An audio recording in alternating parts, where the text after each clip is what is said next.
வந்து பாத்தீங்கன்னா ஒரு 2-in-1 ரெசிபி. சூப்பரான ரொம்ப சிம்பிளான வேர்க்கடலை லட்டுவும் அதை யூஸ் பண்ணி ஒரு பூரண கொழுக்கட்டையும் எப்படி பண்றதுங்கறத பார்க்க போறோம். வாங்க ரெசிபி எப்படிங்கறத பார்த்தறலாம். ஃபர்ஸ்ட் வேர்க்கடலை லட்டு எப்படி பண்றதுங்கறத பார்த்தறலாம். ஒரு கடாய் வச்சுக்கோங்க. அதுல எவ்வளோ மெஷர்மெண்ட் வேர்க்கடலை எடுக்கிறீங்களோ சேம் மெஷர்மெண்ட் வெல்லம். அதனால மெஷர்மெண்ட்டை கரெக்டாக எடுத்துக்கோங்க. ஸோ நான் இன்னைக்கு ஒரு அழாக்கு வேர்க்கடலை எடுத்திருக்கேன். வேர்க்கடலையை நல்லா வறுத்துக்கலாம். ஃபஸ்ட்டு நல்லா ரோஸ்ட் ஆகணும். ஸோ நீங்கள் பேனில் வச்சும் வறுக்கலாம், அப்படி இல்லாட்டினா அவனில் வச்சும் நீங்கள் வறுத்துக்கலாம். இதை நல்லா வறுத்துட்டு தோலை எடுத்துகிற போகிறோம். இப்போ நம்ம வேர்க்கடலை நம்ம வறுத்துட்டு இருந்தோம் இல்லையா, ஒரு 6லேருந்து 7 நிமிஷம் ஆச்சு இந்த வேர்க்கடலை கம்ப்ளீட்டாக வறுக்கிறதுக்கு.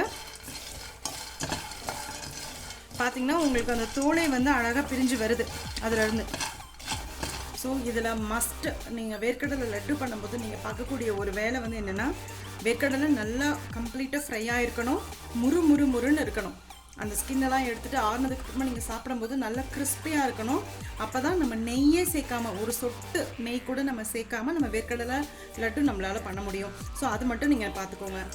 ஸோ இதை நான் ஆஃப் பண்ணிட்டேன். இது கம்ப்ளீட்டாக ஆறி தோலெல்லாம் எடுத்துட்டு நான் நல்லா வறுத்து நல்லா வந்து தோலெல்லாம் எடுத்து நான் வச்சுருக்கேன். இப்போ இதை எடுத்து நம்ம 2 பேட்சாக வந்து நம்ம அரைச்சிக்க போகிறோம். ஏன் 2 பேட்சாக அரைக்கிறோம் அப்படின்னு சொல்லி போட்டால், மொத்தமாக ஒரே பேட்சில் போட்டிங்கன்னா கீழே இருக்கிறதெல்லாம் வந்து நல்லா நைஸாக ஆகிடும், பவுடர் ஆகிடும், மேலே இருக்கிறதெல்லாம் கொஞ்சம் கோர்ஸாக இருக்கும். ஸோ அந்த மாதிரி வேணாம், நமக்கு ஈவனாக வேணும். அதனால் 2 பேட்சாக போட்டு எடுத்துக்க போகிறோம். ஸோ உங்களுக்கு பர்ஃபெக்டாக வரும். அதுவும் ப்ரிஃபரபிளி சின்ன ஜாரில் போடுங்க. அப்போ இன்னும் உங்களுக்கு கரெக்டான மெஷர்மெண்ட்டோடு நல்லா சூப்பராக வரும். பாருங்கள், பல்ஸ் மோடில் நான் போட்டு எடுத்துகிட்டு வந்துட்டேன்.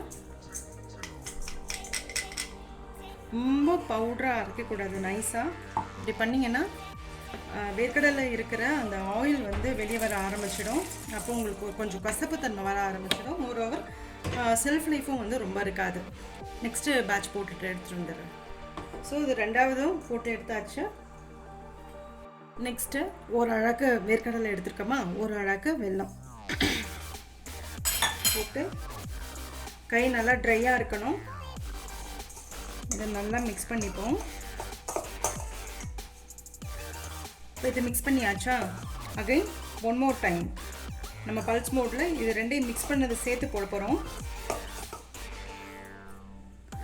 நான் நல்லா 2 தடவை போட்டு எடுத்துகிட்டு வந்துட்டேன். இப்போ பார்த்தீங்கன்னா அந்த மிக்ஸி சூட்டுக்கே வந்து வெல்லம் வந்து கொஞ்சம் மெல்ட் ஆக ஆரம்பிச்சிருக்கோம். ஸோ உங்களுக்கு நெய்யே இல்லாமல் ஜஸ்ட் ஒரு 2 இன்க்ரீடியன்ட் வச்சு சூப்பராக ஒரு லட்டு பண்ணலாம். ரொம்ப குயிக்காகவும் பண்ணிடலாம், ரொம்ப ஹெல்த்தியாகவும் பண்ணலாம்.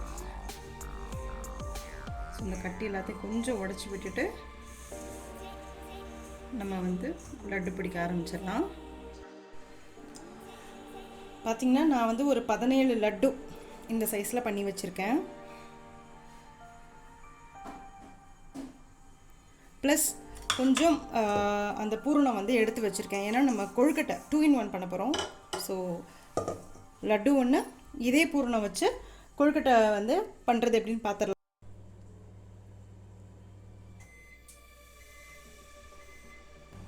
கொழுக்கட்டை மேல் மாவு பண்ணுறதுக்கு ஃபஸ்ட்டு ஒரு பேனில் எந்த அளவுக்கு கொழுக்கட்டை மாவு எடுக்கிறீங்களோ அதே அளவுக்கு தண்ணி எடுத்துக்கோங்க. ஸோ நான் 1 கப்பு மாவு எடுத்திருக்கேன். நீங்கள் மாவு அளந்ததை பார்த்துருப்பீங்க. ஸோ அதே அளவு நான் தண்ணி எடுத்துக்கிறேன். 1லேருந்து ஒரு 1.25 கூட வரும். பட் 1 வச்சு நம்ம எடுத்து பார்ப்போம். இன்கேஸ் வந்து பத்தலை அப்படின்னு சொன்னால் லைட்டாக நம்ம தண்ணி தெளித்து கூட பிசைஞ்சிக்கலாம். ஸோ இது கொஞ்சம் சூடு வரட்டும். இதோட கொஞ்சமாக தேங்காய் எண்ணெய், அப்படி இல்லாட்டினா நல்லெண்ணெய், 2ல் ஏதாச்சும் ஒரு எண்ணெய் யூஸ் பண்ணிக்கோங்க. ஸோ உங்களுக்கு ஆறுச்சுனா கூட நல்லா சாஃப்டாகவே இருக்கும் கொழுக்கட்டை. பாருங்கள்,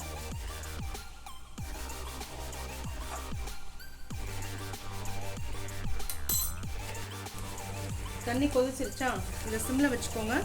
சிம்மில் வச்சுட்டு நம்ம ஆல்ரெடி அளந்து வச்சுருக்கோம் இல்லையா, ஸோ அந்த அரிசி மாவை போட்டுக்கோங்க. போட்டு இதை நல்லா மிக்ஸ் பண்ணிவிட்டு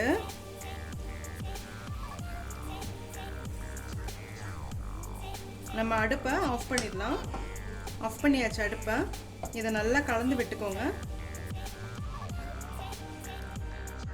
பார்த்தீங்கன்னா மாவு வந்து அந்த தண்ணியோட கம்ப்ளீட்டாக மிக்ஸ் ஆகிடுச்சு. பட் ரொம்ப கம்ப்ளீட்டாக மிக்ஸ் ஆகலை, அதுவாகவே உருண்டை மாதிரி எல்லாம் வந்து ஃபார்ம் ஆகலை. இந்த மாதிரி உதிரி உதிரியாக இருக்கும் போது இதை நல்லா மூடி போட்டு நம்ம ஒரு 5 நிமிஷம் வச்சு 5 மினிட்ஸ் ஆயிடுச்சு. இப்போ ஒரு பாத்திரத்தில் இதை மாற்றிப்போம். இந்த மாதிரி பண்ணும்போது உங்களுக்கு 100% வந்து ஆறுனதுக்கு அப்புறமா கொழுக்கட்டை ரஃப் ஆகாது, நல்ல சாஃப்டாகவும் இருக்கும், ரொம்ப நேரம் ரீட்டைன் ஆகும் அந்த சாஃப்ட்னஸ். மோரோவர் இது நான் வந்து பதப்படுத்தி நம்ம வீட்டில் பண்ண மாவு கிடையாது, இது வந்து கடையில் வாங்கின மாவு தான். நார்மல் ரைஸ் ஃப்ளார்னு போட்டு வச்சுருப்பாங்க இல்லையா, ஸோ நான் அதுதான் வாங்கியிருக்கேன் இன்றைக்கி. நல்ல மாவு சூப்பராக ரெடி ஆகிடுச்சு பாருங்கள். சூப்பராக நல்ல மாவு நல்லா திரண்டு வந்துடுச்சு. இதை வந்து ஒரு ஈரத்துணி வச்சு இதை நம்ம மூடி வச்சிடலாம். ஸோ மாவு வந்து காயாமல் இருக்கும்.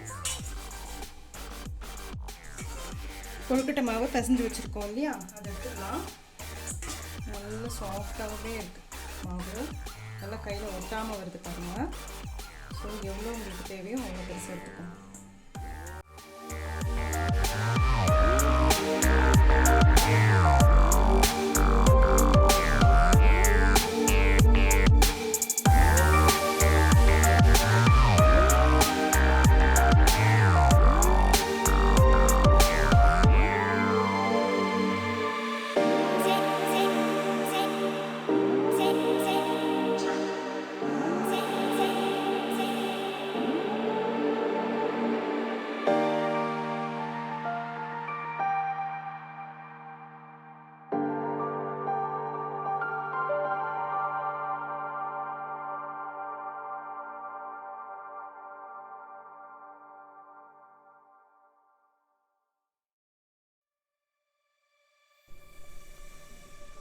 அச்செல்லாம் இல்லாமல் நம்ம சூப்பராக கையிலேயே வந்து இந்த மாதிரி பூரணம் வந்து ரெடி பண்ணியாச்சு. பூரண கொழுக்கட்டைக்கு ரெடி பண்ணியாச்சு, மோதகம் மாதிரி ரெடி பண்ணியாச்சு. இப்போ இதை வந்து நம்ம பாயில்